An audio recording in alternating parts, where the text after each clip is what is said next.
দশম যোগ স্নিক সমান দশমিক। দশমিক পদ্ধতি হলো সংখ্যা প্রকাশের একটি বিশেষ পদ্ধতি, যেখানে সংখ্যার মধ্যে ব্যবহৃত অঙ্কগুলি প্রত্যেকে 10-এর ঘাতে উন্নীত এবং তাদের মাঝে ব্যবহৃত বিন্দুটি হলো দশমিক বিন্দু। ধরি একটি সংখ্যা 111.111। এই সংখ্যাটিতে ব্যবহৃত প্রতিটি অঙ্কর প্রকৃত মান 1, কিন্তু স্থানীয় মানে বিশ্লেষণ করে দেখা যায় এই 1 আসলে 1 × 10⁻0 ইকুয়ালস 1 × 1 ইকুয়ালস 1, অর্থাৎ এই 1-এর স্থানীয় মান 1। কিন্তু ঠিক এর বাম পাশের যে 1টি, এই 1-এর স্থানীয় মান কি হবে? 1 × 10⁻1 ইকুয়ালস 1 × 10 ইকুয়ালস 10, অর্থাৎ 1/10। তার বামের এই 1-এর স্থানীয় মান 1 × 10⁻2 ইকুয়ালস 1 × 100 ইকুয়ালস 100। একইভাবে তার বামের এই 1-এর স্থানীয় মান 1 × 10⁻3 ইকুয়ালস 1 × 1000 ইকুয়ালস 1000। অর্থাৎ বামের এই অঙ্কগুলি ডানের এই অঙ্কের 10 গুণ।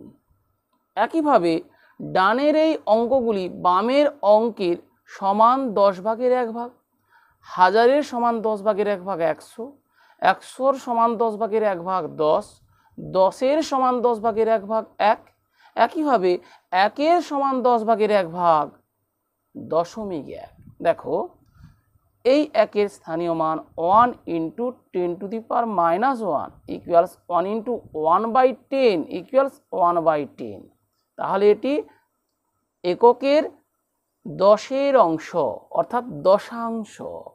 একইভাবে পরের এই 1-এর স্থানীয় মান 1 × 10⁻2 ইকুয়ালস 1 × 1/10² অর্থাৎ 1/100, অর্থাৎ এটি শতাংশের অবস্থানে আছে। এটি 1 না হয়ে 2 হলে সেক্ষেত্রে শতের মধ্যে 2 অংশ অর্থাৎ 2% হতো, এখন 1%। একইভাবে এই 1-এর স্থানীয় মান 1 × 10⁻³ ইকুয়ালস 1 × 1/10³ ইকুয়ালস 1/1000। তাহলে এটি সহস্রাংশ অর্থাৎ সহস্রের অংশ। যাই হোক, আমরা দেখতে পাচ্ছি কোনো সংখ্যার মধ্যে ব্যবহৃত অঙ্কগুলির ঠিক ডান দিকের অঙ্কটি বাম দিকের অঙ্কের সঙ্গে যদি প্রকৃত মানে একই হয়ে যায়, তাহলে স্পষ্টতই স্থানীয় মানে 10/1। তাই আমরা সংখ্যা রেখায় কোনো দশমিক সংখ্যাকে স্থাপনের সময় একটি নির্দিষ্ট দূরত্বকে বর্ধিত করে সমান 10 ভাগে ভাগ করে নিয়েছিলাম। দশমিক সংখ্যাকে কিভাবে সংখ্যা রেখায় স্থাপন করতে হয় তা আমরা এর পূর্বে 6ষ্ঠ পর্বে আলোচনা করেছি। 6ষ্ঠ পর্বে আমরা 8-এর দাগের এই 4টি দশমিক সংখ্যাকে কিভাবে সংখ্যা রেখায় স্থাপন করতে হয় তা জেনেছি। এখন আমরা কিভাবে পৌনঃপুনিক যুক্ত এই সংখ্যাগুলোকে সংখ্যা রেখায় স্থাপন করতে হয় সে বিষয়ে আলোচনা করব। প্রথমে সংখ্যাটি হলো 2.2626, এখানে পৌনঃপুনিক, এবং সংখ্যাটিকে 4 দশমিক স্থান পর্যন্ত সংখ্যা রেখায় স্থাপনের কথা বলা হয়েছে। তাহলে 2.26 আমরা 2.26262626 এভাবে বারবার লিখতে পারি, যেহেতু 2-6-এর মাথায় পৌনঃপুনিক চিহ্ন দেওয়া আছে, অর্থাৎ এই দুটি অঙ্ক পুনরাবৃত্তি ঘটবে। যেহেতু এখানে 4 দশমিক স্থান পর্যন্ত সংখ্যা রেখায় স্থাপনের কথা বলা হয়েছে, তাই দশমিকের পরে 4টি অঙ্ক নিলাম, ডট ডট চিহ্ন দিলাম। আমরা দেখতে পাচ্ছি এখানে মোট অঙ্ক 1 2 3 4 5।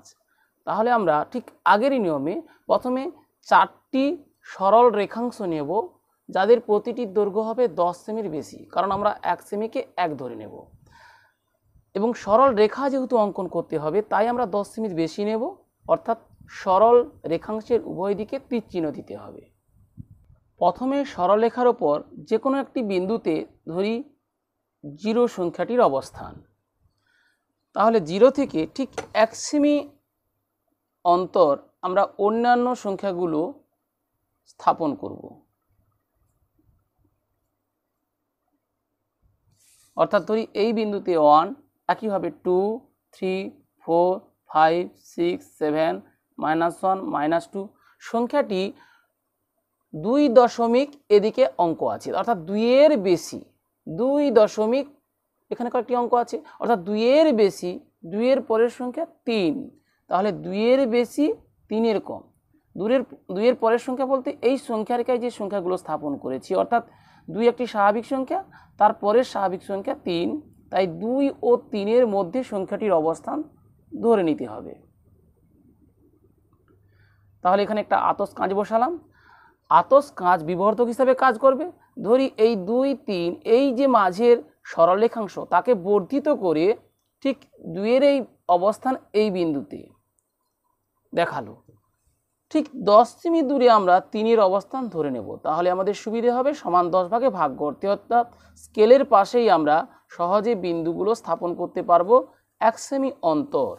ধরি এই বিন্দুতে তাহলে 3 এর অবস্থান, আমরা 2 এর সাথে 2 যোগ করে দেব এবং 3 এর সাথে 3 যোগ করে দেব। তাহলে এই দূরত্ব বর্ধিত হয়ে এই দূরত্ব, এখন এই দূরত্বকে সমান 10 ভাগে ভাগ করলে এই বিন্দু হবে 2.1, একইভাবে 2.2, 2.3, 2.4, 2.5, 2.6, 2.7, 2.8 এবং 2.9, অর্থাৎ 2 এবং 3 এর মাঝে আমরা 9টা বিন্দু পেলাম। সংখ্যাটি হলো 2.2 সামথিং, অর্থাৎ 2.2 এর বেশি।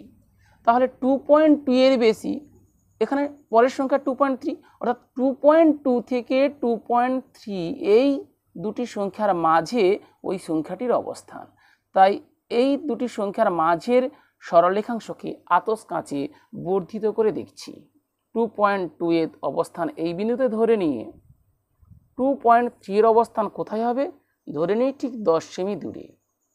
অর্থাৎ আমরা ধরে নিয়েছি আতস কাঁচ এখানে 10 গুণ বর্ধিত করে একটা রেখাংশকে দেখাচ্ছে 2.3। তাহলে মাঝের এই 10টি বিন্দু কি হবে, ঠিক 1 সেমি অন্তর আমরা বিন্দুগুলো নেব।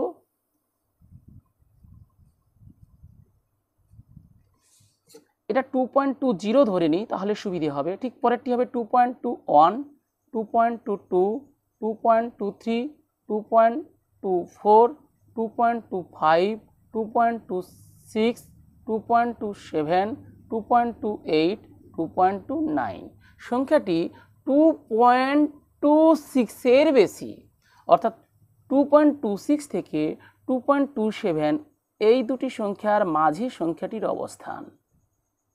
তাহলে এই দুটি সংখ্যার মাঝের এই সরলরেখাংশকে বর্ধিত করে দেখতে হবে। ধরি বামের এই বিন্দুটি, অর্থাৎ 2.26 এর অবস্থান এই বিন্দুতে, তাহলে 2.27 এর অবস্থান ঠিক 10 সেমি দূরে ডান দিকে একটি বিন্দুতে নেব 2.27। আমরা 2.26 এবং 2.26 যোগ করে দেব, 2.27 এর সাথে 2.27 যোগ করে দেব। মাঝের এই দূরত্বকে তাহলে সমান 10 ভাগে ভাগ করেছে, অর্থাৎ ঠিক 1 সেমি অন্তর আমরা একটি করে বিন্দু পেলাম।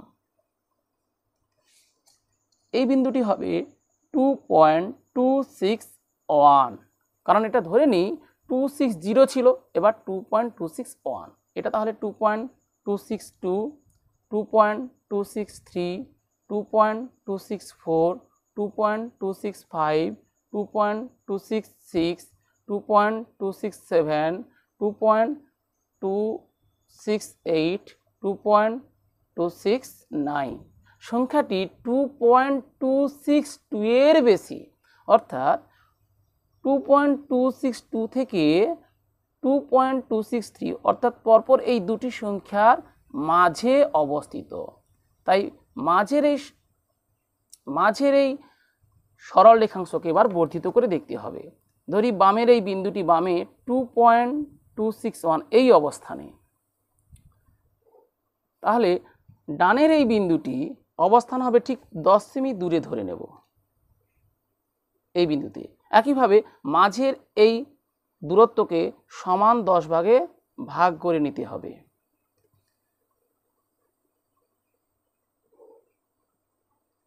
তাহলে এই বিন্দুতে 2.263 না 2.26, এটা 1 ছিল, তাহলে 2.26, এটা 1, এটা 2, এটা 3, তাহলে এটা ছিল 2.262।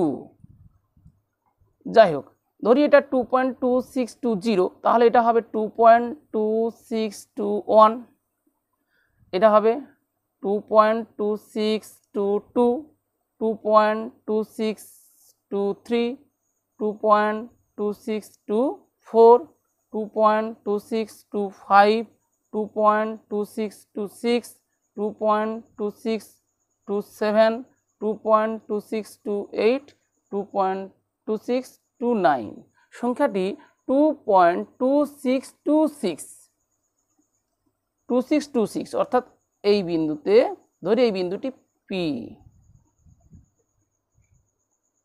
অতএব সংখ্যা রেখায় 2.2626 পৌনঃপুনিক সংখ্যাটিকে 4 দশমিক স্থান পর্যন্ত স্থাপন করে পি বিন্দু পেলাম। দ্বিতীয় সংখ্যাটি হলো 5.54 পৌনঃপুনিক। তাহলে আসলে এটা 5.54 এর এখানে পৌনঃপুনিক চিহ্ন আছে 4 এর মাথায়, অর্থাৎ 4 এরই পুনরাবৃত্তি ঘটবে। যেহেতু 4 দশমিক স্থান পর্যন্ত সংখ্যা রেখা স্থাপনের কথা বলা হয়েছে, তাই দশমিকের পরে আমরা 4টে অঙ্ক নিলাম, অর্থাৎ 5 বাদে আমরা 3টা 4 নিলাম, ডট ডট ডট চিহ্ন দিয়ে দিলাম, অর্থাৎ অসীম। আমরা জানি সংখ্যাটি এখানে অসীম, অর্থাৎ অসীম সংখ্যক এখানে 4 আছে। তাহলে একইভাবে দশমিকের পরে 4টি অঙ্ক এবং দশমিকের পূর্বে 1টি অঙ্ক, মোট 5টি অঙ্ক আছে। তাই আমরা 5টি সরল রেখাংশ নেব যাদের দৈর্ঘ্য 10 সেমির বেশি, এবং আমরা উভয় দিকে তীর চিহ্ন দিয়ে সরল রেখা তৈরি করব। অর্থাৎ প্রথমে 5টি সরল রেখা তৈরি করতে হবে। আমরা সংখ্যা রেখায় সংখ্যাগুলোকে স্থাপন করব। তাহলে এই সরল রেখার ওপর যে কোনো একটি বিন্দুতে 0 নিলাম, অর্থাৎ এটি একটি সংখ্যা রেখা। সংখ্যা রেখায় পরিণত করার জন্য আমরা 0-র পরে অন্যান্য সংখ্যাগুলো ঠিক 1 সেমি দূরত্বে নিচ্ছি, অর্থাৎ 1 সেমি অন্তর আমরা একটি করে বিন্দু নিলাম। তাহলে এই বিন্দুতে 1 এর অবস্থান, এই বিন্দুতে 2, 3, 4, 5, 6, 7, এইভাবে আমরা বিন্দুগুলো পেয়ে গেলাম। সংখ্যাটি 5 এদিকে কয়েকটি অঙ্ক আছে, তাহলে 5-এর বেশি, অর্থাৎ সংখ্যাটির অবস্থান 5 থেকে 6-এর মধ্যে। 5 থেকে 6 মাঝের এই দূরত্বকে আমরা আতস কাঁচে দেখব। ধরি 5-এর নতুন অবস্থান এই বিন্দুতে, তাহলে 6-এর অবস্থান কোথায় হবে? ঠিক 10 সেমি দূরত্বে অপর একটা বিন্দু নেব, মাঝের এই দূরত্বকে আমরা সমান 10 ভাগে ভাগ করে নেব, অর্থাৎ 6-এর সাথে 6 এবং 5-এর সাথে 5 যোগ করে দেব। তাহলে বোঝা যাবে খুব সহজে যে এই সরল রেখাংশটাই আসলে বড় করে এই সরল রেখাংশ দেখা যাচ্ছে। এটা তাহলে 5.1, 5.2, 5.3, 5.4, 5.5, 5.6, 5.7, 5.8, 5.9।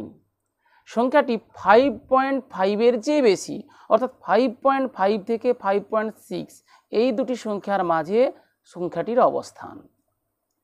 তাই এই সরল রেখাংশকে বর্ধিত করে দেখতে হবে। ধরি 5.5-এর অবস্থান এই বিন্দুতে, ঠিক 10 সেমি দূরে এই বিন্দুতে 5.6-এর অবস্থান। একইভাবে মাঝের এই দূরত্বকে আমরা সমান 10 ভাগে ভাগ করে নেব।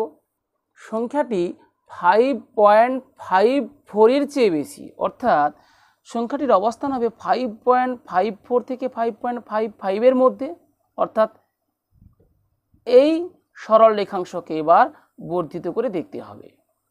ধরি 54 এর নতুন অবস্থান এই বিন্দুতে। তাহলে ঠিক 10 সেমি দূরে অপর একটি বিন্দুতে 5.55 এর অবস্থান। আমরা 5.54 এবং 5.54 এই দুটি বিন্দু সংযোগ করব। 5.55 এবং 5.55 এই দুটি বিন্দু সংযোগ করব। একইভাবে মাঝের এই দূরত্বকে সমান 10 ভাগে ভাগ করে নেব, ঠিক 1 সেমি অন্তর। তাহলে নতুন এই বিন্দুটি আসলে 5.541, এই বিন্দুটি 5.542। একইভাবে সংখ্যাটি হলো 5.544 এর চেয়ে বেশি, অর্থাৎ 5.544 এর বেশি 5.545 এর কম, অর্থাৎ এই দুটি বিন্দুর মাঝের এই সরলরেখাংশকে বর্ধিত করে দেখতে হবে। ধরি এই বিন্দুতে 5.544 এর অবস্থান, তাহলে ঠিক 10 সেমি দূরে অপর একটি বিন্দুতে 5.545 এর অবস্থান। একইভাবে আমরা বামের বিন্দুটি বামের বিন্দুর সাথে এবং ডানের এই বিন্দুটি ডানের বিন্দুর সাথে সংযোগ করলাম। তাহলে মাঝের এই সরলরেখাংশকে সমান 10 ভাগে ভাগ করে আমরা মাঝে 9টি সংখ্যা বসাতে পারব। এই সংখ্যাটি হবে 5.541।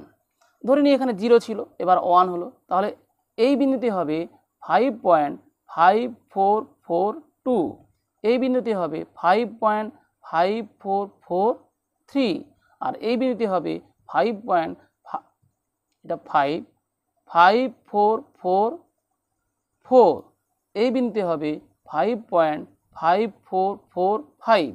একইভাবে পরেরগুলো হবে 5446, 5.5447, 5.5448, 5.5449। সংখ্যাটি 5.5444, তাহলে 5444 অর্থাৎ এই বিন্দুতে, ধরি এই বিন্দু পি। অতএব সংখ্যা রেখায় 5.54 পৌনঃপুনিক সংখ্যাটিকে 4 দশমিক স্থান পর্যন্ত স্থাপন করে পি বিন্দু পেলাম। তাহলে আমরা যটি অঙ্ক, এখানে 1 2 3 4 5 5টি অঙ্ক বিশিষ্ট এই সংখ্যাটিকে যখন স্থাপন করছি, তখন প্রথমে আমরা 5টি সরল রেখা অঙ্কন করেছি এবং সর্বদা 10 সেমি করে দূরত্ব নেব, তাহলে সমান 10 ভাগে ভাগ করতে আমাদের সুবিধে হবে। 10-এর দাগের সমস্যাটা লক্ষ্য করো।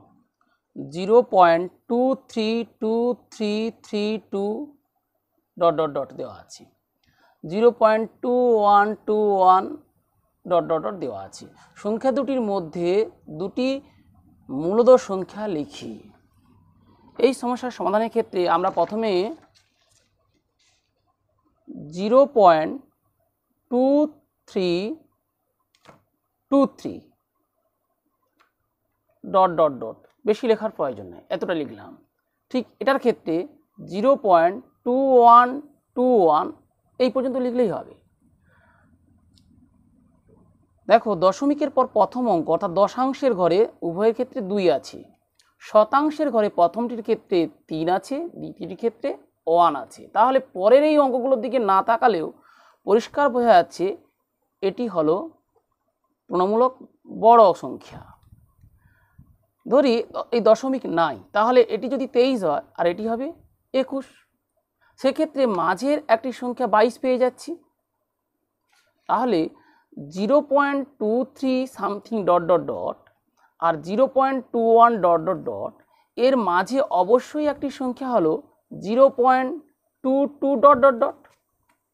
এখানে প্রশ্নে বলা আছে সংখ্যা দুটির মধ্যে দুটি মূলদ সংখ্যা, তাহলে ...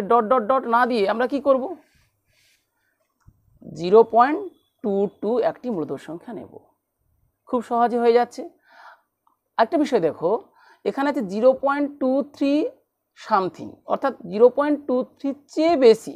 তাহলে 0.23 চেয়ে বেশি কোনো সংখ্যা, সেক্ষেত্রে 0.23 হবে তার চেয়ে ছোট, অর্থাৎ 0.21 dot dot dot 0.23 dot dot dot এর মাঝের একটি সংখ্যা 0.23ও হবে, যেটি মূলত।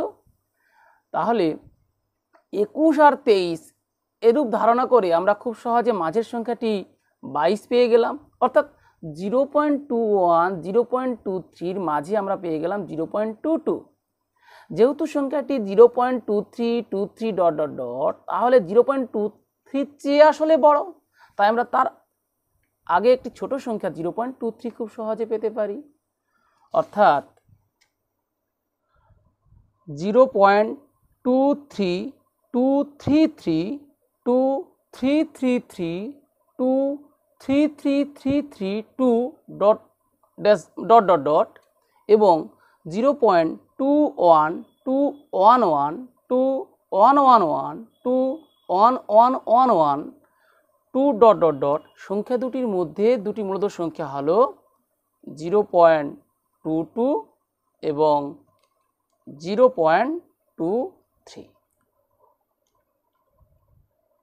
এরপরে 11 দাগে দেখো 0.2101 এবং 0.2222 এর অর্থ 0.2 পৌনঃপুনিক। এর মধ্যে দুটি মূলত সংখ্যা লিখি। তাহলে প্রথমের সংখ্যাটি 0.2101, তার পরের সংখ্যাটি 0.2 পৌনঃপুনিক। এটি যেহেতু দশমিকের পরে 4টি অঙ্ক আছে, এখানে 4টি অঙ্ক নেই, 0.2222। তাহলে স্পষ্টই বোঝা যাচ্ছে, দেখো শতাংশের দিকে তাকাও, দশাংশ এখানে একই, শতাংশ এখানে 1, এখানে 2, অর্থাৎ এই সংখ্যাটি ছোট, এই সংখ্যাটি বড়। আমি যদি সহস্রাংশ পর্যন্ত তাকাই তাহলে বোঝা যাচ্ছে এখানে 210, এখানে 222, দশমিক নাই ধরে নিয়ে 210 আর এটা 222 ভাবতে পারি। ধরি এই সংখ্যাটি 210, এই সংখ্যাটি 222। 210 আর 222-এর মাঝের স্বাভাবিক সংখ্যা 211 হয়, 212 হয়, ডট ডট ডট 221 হয়। অর্থাৎ আমরা খুব সহজে এই দুটি সংখ্যার মাঝের এই সংখ্যাগুলো নির্ণয় করতে পারি। অর্থাৎ দশমিক দিয়ে বলবো 0.211। যেহেতু এখানে মূল সংখ্যা নির্ণয়ের কথা বলা হয়েছে, তাহলে 0.211 লিখলেই হবে, অথবা 0.212 লিখলে হবে, অথবা 0.213 লিখলে হবে। 0.22-র আগে 221 লিখলে হবে। তাহলে 0.2101 এবং 0.2222 বা 0.2 পৌনঃপুনিক এর মধ্যে দুটি মূলত সংখ্যা হলো 0.211 এবং 0.221। প্রসঙ্গত বলি, 303 পৃষ্ঠায় দেখো পাঠ্যপুস্তকে উত্তরে বলা আছে 0.211 0.212 পৌনঃপুনিক, অন্য উত্তরও সম্ভব। আসলে আমরা জানি দুটি মূলদ সংখ্যার মাঝে অসংখ্য মূলদ সংখ্যা আছে, সেই হিসাবে আমরা যে কোনো দুটি সংখ্যা লিখতে পারি। 12 দাগে আছে স্বাভাবিক সংখ্যা, অখণ্ড সংখ্যা, পূর্ণ সংখ্যা, মূলদ সংখ্যা, অমূলদ সংখ্যা ও বাস্তব সংখ্যা দিয়ে 10টি সত্য বক্তব্য, 10টি মিথ্যা বক্তব্য লিখি। এটা যে যার মতো করে 10টি বাক্য খুব সহজে তৈরি করা যায়। আমরা জানি স্বাভাবিক সংখ্যা শুরু 1 থেকে, তাহলে সত্য বাক্য আমরা লিখতে পারি সবচেয়ে ছোট স্বাভাবিক সংখ্যা 1। আমরা জানি 0 স্বাভাবিক সংখ্যা নয়, অর্থাৎ 0 একটি স্বাভাবিক সংখ্যা নয়, এটি একটি সত্য বাক্য। এইভাবে স্বাভাবিক সংখ্যা, অখণ্ড সংখ্যা, পূর্ণ সংখ্যা এগুলো নিয়ে আমরা আগে আলোচনা করেছি। তার উপর ভিত্তি করে আমরা কোষে দেখি 1.1-এ সত্য মিথ্যা বর্ণনা করেছি। 1.2-তেও আমরা সত্য মিথ্যা লিখেছি, নিজের মতো করে 10টি সত্য বাক্য এবং 10টি মিথ্যা বাক্য তৈরি করে নেবে। এরপরে 13টা লক্ষ্য করো। একটি গুণ করতে 2 টাকা ও একটি যোগ করতে 1 টাকা লাগলে নিচের সংখ্যামালাগুলির মান নির্ণয় করতে কত টাকা লাগবে দেখি, এবং কী নিয়ম ব্যবহার করে সবচেয়ে কম টাকার সংখ্যামালাটির মান বের করা যায় দেখি। এখানে একটা সংকেত দেওয়াই আছে। প্রথমে সংখ্যামালা হলো 3x² প্লাস 2x প্লাস 1। এই সংখ্যামালার মান সরাসরি নির্ণয়ের জন্য আমরা 3 ইন্টু এক্স স্কোয়ার অর্থাৎ 5x square plus 2 into x অর্থাৎ 2 ইন্টু 5 প্লাস 1 অর্থাৎ এক্সের স্থানে 5 বসিয়ে যদি নির্ণয় করতে চাই, দেখো 3 into 5x square, 5x square মানে 5 ইন্টু 5, অর্থাৎ এটা হলো এই প্রথম পদটা হলো 3 ইন্টু 5 ইন্টু 5, দ্বিতীয় পদ 2 ইন্টু 5 এবং তৃতীয় পদ এখানে 1। তাহলে গুণ চিহ্ন কটা আছে? 1 2 3টা এবং যোগ আছে 1 2 2টা। তাহলে 3টে গুণ করতে হচ্ছে আর 2টো যোগ করতে হচ্ছে। আমরা জানি 3টে গুণের জন্য তাহলে 3 গুণ 2 6 টাকা, আর 2টা যোগের জন্য 2 গুণ 1 সমান 2 টাকা, কারণ গুণের ক্ষেত্রে 2 টাকা করে, যোগের ক্ষেত্রে 1 টাকা করে খরচের কথা বলা হয়েছে। তাহলে মোট খরচ হলো গুণের জন্য 6 টাকা, যোগের জন্য 2 টাকা, মোট 8 টাকা। কিন্তু 3x² প্লাস 2x প্লাস 1 এই দুটি পদের প্রথম দুটি পদের থেকে যদি আমরা x কমন নিয়ে নিই, সেক্ষেত্রে হচ্ছে x ইন্টু 3x প্লাস 2 পরে 1। দেখো এক্ষেত্রে x ইন্টু 3x প্লাস 2 অর্থাৎ 5 ইন্টু x এর মান 5 বসাতে বলা হয়েছে, 5 ইন্টু বন্ধনীর মধ্যে 3 ইন্টু 5 প্লাস 2, তাহলে বন্ধনীর মধ্যে হচ্ছে 3 ইন্টু 5 অর্থাৎ বন্ধনীর মধ্যে একটা গুণ হচ্ছে, একটা যোগ হচ্ছে, পরে বন্ধনীর বাইরে অর্থাৎ পরে আবার 5 দিয়ে গুণ করতে হচ্ছে, অর্থাৎ গুণ হচ্ছে মোট 2টো এবং এক্ষেত্রে 2টো গুণ আর যোগ হচ্ছে, দেখো এখানে একটি যোগ পরে প্লাস 1 অর্থাৎ এখানে একটি যোগ, মোট 2টো যোগ। তাহলে 2টো গুণের জন্য 2 গুণ 2 4 টাকা আর 2টো যোগের জন্য 2 টাকা, মোট 6 টাকা লাগছে। তাহলে সরাসরি মানটা বসাতে গেলে 8 টাকা খরচ হচ্ছে, বিচ্ছেদ নিয়ম প্রয়োগে 6 টাকা খরচ হচ্ছে। তাই এক্ষেত্রে বিচ্ছেদ নিয়ম প্রয়োগ করাই শ্রেয়। পরেরটি করে দেখাতে হবে। তাহলে সংখ্যামালাটি হলো 2x³ plus 3x square plus 2x plus 3। একইভাবে এই সংখ্যামালায় আমরা সরাসরি যদি x এর স্থলে 7 বসাই, এখানে 7 বসাতে বলা হয়েছে, অর্থাৎ 2 into 7 cube plus 3 into 7 square plus 2 into 7 plus 3, 2 into 7 cube অর্থাৎ 7 into 7 into 7 plus 3 into 7 square অর্থাৎ 7 ইন্টু 7 প্লাস 2 ইন্টু 7 প্লাস 3। তাহলে গুণ কটা হচ্ছে? 1 2 3, 3 যোগ এখানে 1 2 2 এখানে 1, গুণ হচ্ছে 3 যোগ 2 যোগ 1 অর্থাৎ 6টি, আর যোগ 1 2 3 তাহলে 3টি, অর্থাৎ খরচ কত হচ্ছে? 6 গুণ 2 টাকা যোগ 3 টাকা সমান 15 টাকা। বিচ্ছেদ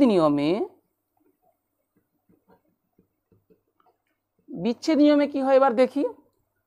তাহলে 2x³ plus 3x square plus 2x plus 3, আমরা প্রথম দুটি পদ থেকে x স্কোয়ার কমন নিলে পাচ্ছি 2x প্লাস 3, দ্বিতীয় দুটি পদ থেকে 1 কমন 1 লিখতে পারি, না লিখলেও হবে 2x প্লাস 3। তাহলে বন্ধনীর মধ্যে হচ্ছে 2x প্লাস 3, বন্ধনীর বাইরের আরেকটি উৎপাদক তাহলে হচ্ছে এক্ষেত্রে x স্কোয়ার প্লাস 1। এবার আমরা যদি x এর স্থলে 7 বসাই, তাহলে 2 ইন্টু 7 প্লাস 3, এটা কিছু নয় মানে এখানেও একটা গুণ চিহ্ন দিয়ে দিই, অর্থাৎ 7 × 7 + 1। তাহলে গুণ কটা করতে হচ্ছে? দেখো, এই বন্ধনীর মধ্যে একটা গুণ, এই বন্ধনীর মধ্যে একটা গুণ, এবং এই বন্ধনীর সংখ্যাকে এই বন্ধনীর সংখ্যা দিয়ে আরেকটা গুণ, অর্থাৎ গুণ হচ্ছে 3টি। আর যোগের ক্ষেত্রে এখানে একটা এখানে একটা, অর্থাৎ 2টি। তাহলে খরচ কত হচ্ছে?